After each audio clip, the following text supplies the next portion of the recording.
Hey guys, Dion here. I'm going to show you how to wax a board for tropical surfing. Going to wax that pink one right there. It's had the pickle treatment.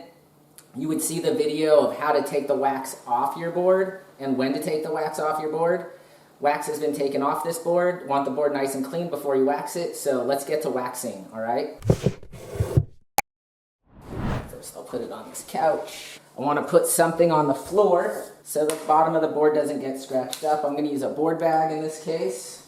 Towel will work, yoga mat. And I'm going to put the board down on the soft thing.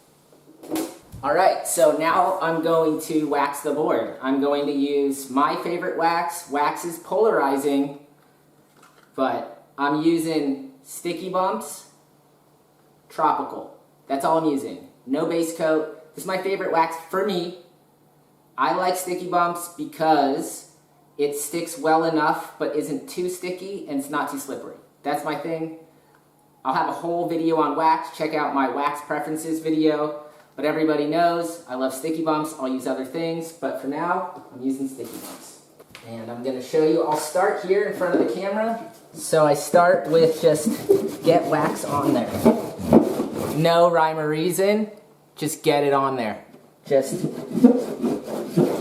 all that cross-hatching, that's not a thing. You don't need to do that. Honestly, most of us think that if you do the cross-hatches, you're a kook. It's a thing. We do. So if you do like an elaborate design before you put your wax on, good surfers think you're a kook because you watch that on Skipper Surfer View. Alright, so real surfers, we just get the wax on there. I'm using this edge and I'm not pressing too hard. Once it starts sticking, it sticks more. Then it's big circles. Big circles, you see me? Big circles. Not pressing too hard. You don't want to press too hard.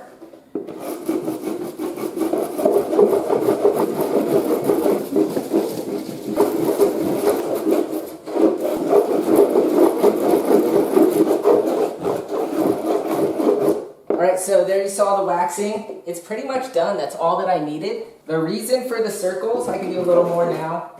The reason for the circles is because it creates this, see those kind of dots that get created there? Those little dots?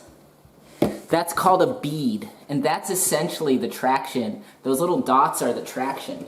I like to wax the whole board because I walk around a bit, and I just don't want to slip at all. I mean, mostly, I could go a little higher up. I don't really nose ride this board or do airs. Air people put a lot of their feet go way up there. So we'll wax it pretty high up because you can ride pretty far up on the nose in the tube. The rails are really important because that's where you duck dive and push up. So, you know, you push up like this so you don't want to slip on the rail. And honestly, that's good to surf. Nice and clean.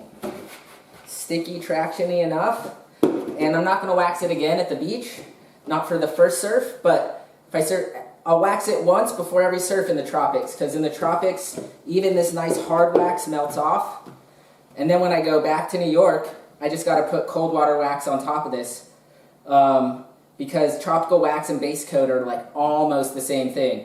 Base coat's maybe just a little bit harder. Alright, so that's how to wax a board in the tropics.